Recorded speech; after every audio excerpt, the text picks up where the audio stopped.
नहीं है बुलडोजर के ना पंचर होने वाला। बिल्कुल आए कभी भी आए, मेवों ने सदा जाटों का साथ भी 28 कैबिनेट मिनिस्टर है, उनमें से एक भी जाट को नहीं। हम धोखेबाज क्यों है? हमने तो पहले ही बोल दिया है, हम कभी भी ये जो आरएसएस और अब मोदी जी तो देखो, अब मोदी किसकी तरफ जाएगा, एनडीए की तरफ या इंडिया? देखो इंडिया की तरफ ही जाएगा, क्योंकि एनडीए को तो देख लिया है ना 10 साल। जिस हिसाब से एनडीए चल रहा है उस हिसाब से तो देश चलने वाला है नहीं, और इंडिया को थोड़ी छोड़ सकता है। जाट कभी इंडिया से तो बहुत प्यार करता है, क्योंकि हमें तो सब देश को भी देखना है, रक्षा भी करनी है, बॉर्डर को भी देखना है, सब कुछ देखना है, मेडल भी लाने हैं, और पशु पक्षी जितना भी चींटी से लेकर हाथी तक उसका अनाज भी पैदा करना है, उसका पेट भी भूखा नहीं रखना। तो हमें तो अपना इंडिया ही देखना है। जाटों को 2009 साल की 10 साल की सरकार में कुछ सम्मान मिला, कुछ जो है पद मिले या उनको डेवलप हुए? हाँ मिले हैं, सम्मान मिला है, खालिस्तानी मिला है, पाकिस्तानी मिला है, और क्या नाम है, परजीवी मिला है, आंदोलन जी भी मिला है, कई पद मिले हैं नए नए जाटों को। हाँ। तो और दूसरी बात ये है कि पहले कभी भी मंत्रालय होते थे, कोई भी अटल जी का हो या पहले कांग्रेस के जितनी भी सरकार चली है 65 साल तक, उनमें कम से कम ना तो 4-5 कैबिनेट मिनिस्टर जाट होते थे, राजस्थान से, मध्य प्रदेश से, पंजाब से, हरियाणा से, दिल्ली से, यूपी से। लेकिन अब के मोदी जी ने ऐसा कर दिया कि कैबिनेट मिनिस्टर है उनमें से एक भी जाट को नहीं लिया। हिस्सेदारी चाहिए? नहीं, हिस्सेदारी तो सबको ही चाहिए। नहीं, जब सारे काम हमें ही करना, बॉर्डर की रक्षा हमें ही करनी है, मेडल देश के लिए हमें ही लाने हैं, और क्या है, देश को खिलाना भी हमें, देश का पेट भी हमें ही भरना है, तो फिर हमें अपना वो नहीं चाहिए, हिस्सा नहीं चाहिए। जो भी जब भी हिस्सा मांगते हैं, 34 बच्चे मार दिए हरियाणा में, आरक्षण मांग रहे थे, आरक्षण हम उसी हिसाब से मांग रहे थे।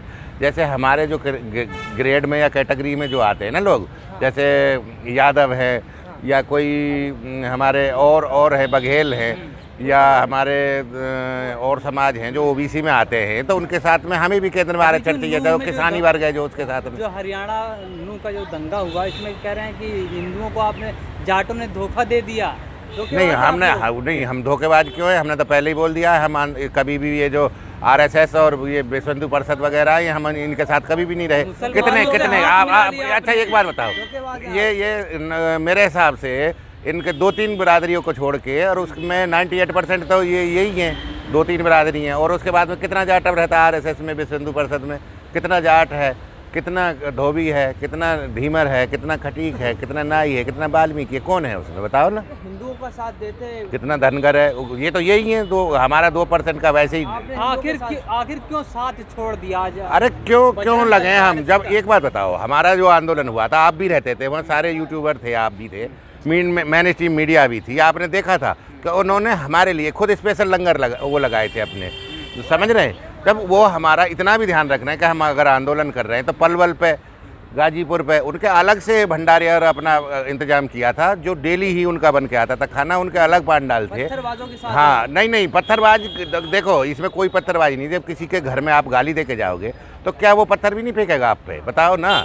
चैलेंज करके जाओगे, गालियां दे के जाओगे, और लोकेशन दे के जाओगे, और शोर मचा के जाओगे 3 दिन पहले से कि हम ये कर रहे हैं, हम वो करेंगे। यात्रा पहले नहीं निकली। अरे एक सांप्रदायिक सौहार्द को बिगाड़ना तो थोड़ी देर का काम है, लेकिन बनाने में बहुत टाइम लगता है, समझ रहे हैं? ये हमारे अपने ही वो है, नहीं समझ? वो कभी भी आए, कभी भी आए, मेवों ने सदा जाटों का साथ दिया है, वो उनके साथ लड़े हैं। और आप भी कभी भी हम कोई आंदोलन करते हैं, 2016 में किया, 2019 में किया, 2021 में किया, 23 में किया, जो भी किया है, किसी भी चीज़ के लिए करें हम, हमारे साथ नहीं। वो बुलडोजर अलग चीज़ है, केंद्र वो जो कर रहे हैं ना, वो देखो ये एक खट्टर सरकार बुलडोजर चला रही है। हाँ, खट्टर सरकार को भी वो बुलडोजर से ही वोट दिख रही है कि बुलडोजर से हो सकता है वोट मिल जाए, लेकिन बुलडोजर अब ज़्यादा वोट देने वाला, बुलडोजर के ना पंचर होने वाला बुलडोजर का। ट्रैक्टर पहुंच जाएगा क्या बुलडोजर के आगे? हाँ, वो आगे खड़ा मिलेगा, क्योंकि हमने भी उसको टैंक बना लिया अपने ट्रैक्टर को भी। और आगे देखना, थोड़ा टाइम चाहिए, और इनके बाद में ये जो 1-2 बार जो आंखों में धूल झोंक के, तो देखो हर आदमी आ जाता है। मोदी है राहुल? इंडिया आएगा, अब इंडिया में डिसाइड करेंगे कौन सा भी वो है, अब राहुल जी हो, कोई भी हो, जो भी है, लेकिन पहले इंडिया जीतेगा।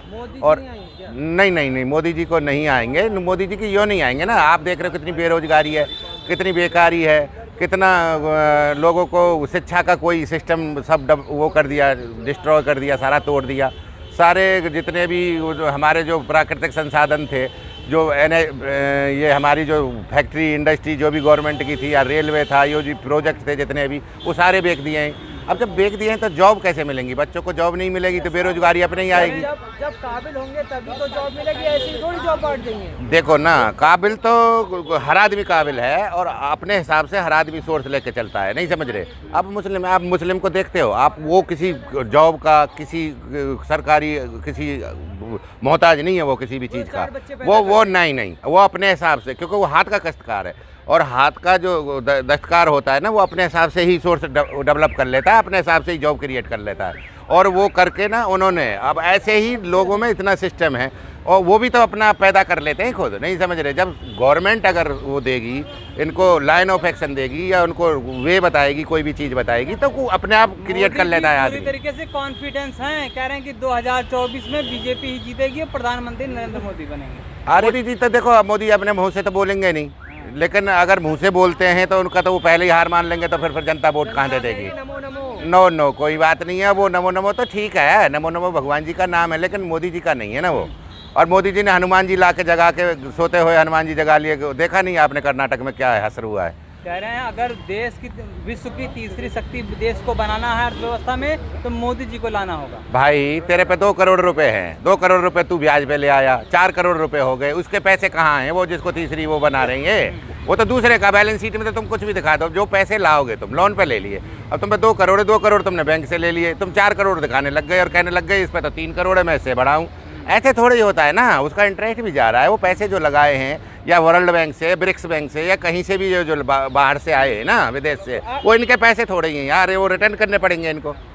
वो सब बरगलाते हैं, ये बहकाते हैं। देखो जनता अनभिज्ञ समझती नहीं है, लेकिन कोई भी सीए, किसी CS, किसी से भी आप जाके पूछोगे, किसी इंजीनियर से, वो 1 मिनट में बता देगा इनका खोल के कि ये इसके पैसे हैं ही नहीं। मोदी जी आपसे सीखेंगे सरकार चलाना। अरे तो मोदी जी क्या हमसे पढ़े लिखे ज़्यादा हैं? और हम इंजीनियरिंग करे हुए हैं, वो मोदी जी 9वीं फेल है। क्यों? हाँ, DU से पढ़ लिए, डिग्री का तो बताया नहीं आज तक, कहाँ डिग्री? समझ रहे हैं? अब डिग्री है आपको पाई? कोई डिग्री नहीं है, कोई कुछ नहीं है। वो जो भी डिग्री है उस पर अल्फ़ाबेटिकल, जबकि वो है ना जिससे छपी हुई है, तब प्रतिलिपि, वो लिपि जो जिसमें बनाई है वो है ही नहीं। तब पिछले 9 साल से कह रहे हैं, 9 साल बेमिसाल बताया जा रहा है। दूसरी तरफ ये 10 साल पूरे होने वाले हैं, 2 कार्यकाल पूरा होने वाला है। कुछ तो मोदी जी के ऐसे काम होंगे जो अच्छे होंगे। हाँ, अच्छे हैं ना। पेट्रोल डीजल जो 1 रुपया 65 साल में 65 रुपये पे पहुँच रहा था पेट्रोल, वो इन्होंने एकदम ही जंप करा के 100 रुपये पे पहुँचा दिया। 4 रुपये बढ़ा रहे हर साल में 5 रुपये।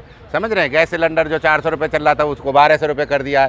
तो अच्छे ही तो काम है ये, इनमें कहाँ बताओ कोई मना कर रहा है? अच्छा काम नहीं है। महंगाई देश हित में है। हाँ, तो महंगाई देश हित में है ना, तो वो गरीब आदमी क्या करेगा? उसको तो हित कहाँ है? ये एक बात बताओ, जो पैसा है, इतने पैसे में ही इसी में, और इनका तो क्रूड ऑयल इतना सस्ता, 40% सस्ता रसिया दे रहा है, तब जाके ये इतने रेट पे बेच रहे हैं। अगर बाय द वे वो रसिया उसी रेट पे युद्ध नहीं होता यूक्रेन और रसिया का, तो ये रेट आज ये लगाओ कि किस रेट पे यहाँ बेचता है। जो पाकिस्तान को ये दिखाते हैं ना, वही रेट चलता है यहाँ भी। मोदी जी ने रुकवाया था यूक्रेन और रसिया का युद्ध। कहाँ रुकवा दिया? युद्ध तो आज भी जारी है। और मोदी जी क्यों रुकवाएंगे? मोदी जी जो और मिर्च डाल रहे हैं कि उनको क्रूड ऑयल सस्ता मिलता रहे। यार क्यों पागल बनाते हो यार हर आदमी। अरे राहुल गांधी उन्होंने कहाँ युद्ध रुका? एक भी दिन रुका है क्या युद्ध? डेली हो रहा है, बमबारी हो रही है, डेली वो हो रहा है। आज भी जाके देख लो, अभी भी मैं सुबह देखा है, सुबह भी वो हुआ है। भाजपा तो कल मोदी जी में इतनी ताकत है कि यूक्रेन और रसिया का युद्ध रुकवा देते। रुकवा कहाँ दिया? किसी एक भी दिन रुका? एक भी घंटे रुका? एक भी मिनट रुका? बताओ ना कब रुका? तो अफवाह है ये जो उड़ाई साहब यार, आपको दिख नहीं रहा वो कहाँ युद्ध रुका? एक भी दिन रुका? जिस दिन से शुरू हुआ था ना, फरवरी से, और आज तक कंटिन्यू, 2022 से कंटिन्यू आज तक भी चल रहा है। 1.5 साल तो हो चुके हैं। और ना मोदी जी का उसमें कोई, मोदी जी का करेंगे क्या बताओ ना? मोदी जी को यही फायदा है कि वो तो और दोनों की लगाते रहें और आपस में लगा लगू कि उन्हें तो क्रूड ऑयल सस्ता मिल रहा है। समझ रहे हैं? ये पाकिस्तान के बराबर ही रेट होता है पेट्रोल डीजल का और उसका, अगर युद्ध होता। हाँ, पाकिस्तान सस्ता नहीं कह रहा मैं, जो रेट है वही रेट यहाँ होता अगर युद्ध नहीं होता तो। समझ रहे हैं? आखिरी सवाल, कितनी सीटें आएंगी भाजपा की? 150 के लगभग। 150। ठीक।